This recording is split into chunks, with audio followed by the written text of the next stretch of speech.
আমার ভোট তো আমি কিনে নিয়েছি। তো এটা তো জনগণ তাদের স্বেচ্ছায় দেয় নাই। এবং এখানে দুইটা বিষয় খেয়াল রাখতে হবে। এক হচ্ছে ভোটাররা তাদের ভোট বিক্রি করতে পারবে না টাকার বিনিময়ে। একজন নারী, বিশেষ করে নারীরা কোনো হ্যাসেল পোহাতে হবে না। রাতের 12টা 1টা যখনই যাবে সে সেফ ফিল করবে। তো ত্রয়োদশ জাতীয় সংসদ নির্বাচন, বিগত সরকারের আমলে অনেকেই ভোট দিতে পারেনি। অনেক কিছু চাওয়া সত্ত্বেও জনগণের চাওয়াটা আসলে পূর্ণ হয়নি। এবার আবার ভোট হতে যাচ্ছে, তো সেই ক্ষেত্রে আপনার কাছে কি মনে হয় নতুন বাংলাদেশটা আসলে আপনি কিভাবে দেখতে চান বা কেমন দেখছেন? আমরা নতুন বাংলাদেশকে এমন ভাবে দেখতে চাই যে বাংলাদেশে সকল পর্যায়ের মানুষ থাকবে নিরাপদ।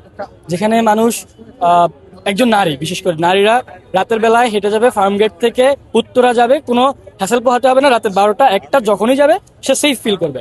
এবং এমন একটা বাংলাদেশ যেখানে দুর্নীতি থাকবে না। সবচেয়ে বড় বিষয় যেটা আমরা দেখেছি, আওয়ামী লীগ সরকারের সময় প্রচুর উন্নয়নের কথা দেখেছি, কিন্তু যা প্রচুর পরিমাণ দুর্নীতিতে ভরপুর ছিল। যে এই দুর্নীতি, চাঁদাবাজি আমরা দেখতে চাচ্ছি না। এবং আগামীর বাংলাদেশ এমন একটা বাংলাদেশ হবে যেখানে সবাই যোগ্যতা এবং হচ্ছে তাদের অ্যাবিলিটির মাধ্যমে তারা নিজেকে প্রুভ করবে। আসলে আমি এই জায়গাটাতে হাদি ভাইকে স্মরণ করতে চাই। হাদি ভাই যে একটা প্রচারণার মাধ্যম শুরু করেছিল, যে 5-7 জন 4-5 জন নিয়ে একটা প্রচারণা, যে নতুন কালচারাল চেঞ্জেসটা আনতে চাচ্ছিল। আমরা আশা করব যারা নির্বাচিত হয়ে আসবেন, সেটা যেই কোনো দলে হোক না কেন, তারা এমন একটা জায়গা তৈরি করবেন যেখানে হচ্ছে এখন যেভাবে ঠিক ভোটারদের কাছে যাচ্ছেন। এবং এখানে দুইটা বিষয় খেয়াল রাখতে হবে। এক হচ্ছে ভোটাররা তাদের ভোট বিক্রি করতে পারবে না টাকার বিনিময়ে। যে এখানে টাকার বিনিময়ে ভোট বিক্রি করলে আগামী দিনে তারা হচ্ছে চিন্তা করে, কি প্রার্থীরা চিন্তা করে যে আমার ভোট তো আমি কিনে নিয়েছি। তো এটা তো জনগণ তাদের স্বেচ্ছায় দেয় নাই, তাদের প্রতিনিধি নিয়োগ করে নাই, এটা তাদের কাছ থেকে কিনে নিয়েছি। ওই জায়গাটা জনগণ খেয়াল রাখতে হবে।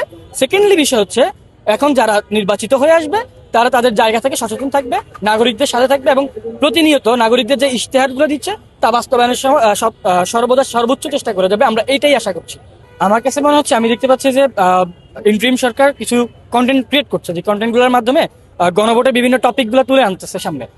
যে গণভোটের কোন কোন টপিকে গণভোট হচ্ছে, কি কি গণভোটে হ্যাঁ দিলে কি হবে এবং হ্যাঁ দেওয়ার সুবিধাগুলো কি, বিশেষ করে হ্যাঁকেই হচ্ছে প্রমোট করা হচ্ছে।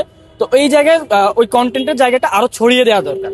এবং যেটা হচ্ছে শুধুমাত্র এক জায়গা থেকে হচ্ছে, এটা দেখা যাচ্ছে উপজেলা শহর ভিত্তিক, যেমন বিলবোর্ডের মাধ্যমে এটাকে হচ্ছে আরো জনগণের কাছে আরো গ্রহণযোগ্য ভাবে উপস্থাপন করা জরুরি। আমি মনে করছি যে হ্যাঁ ভোট, হ্যাঁ শব্দটা যত প্রপারলি যাচ্ছে, গণভোটের সাবজেক্ট গুলো তত প্রপারলি যাচ্ছে না।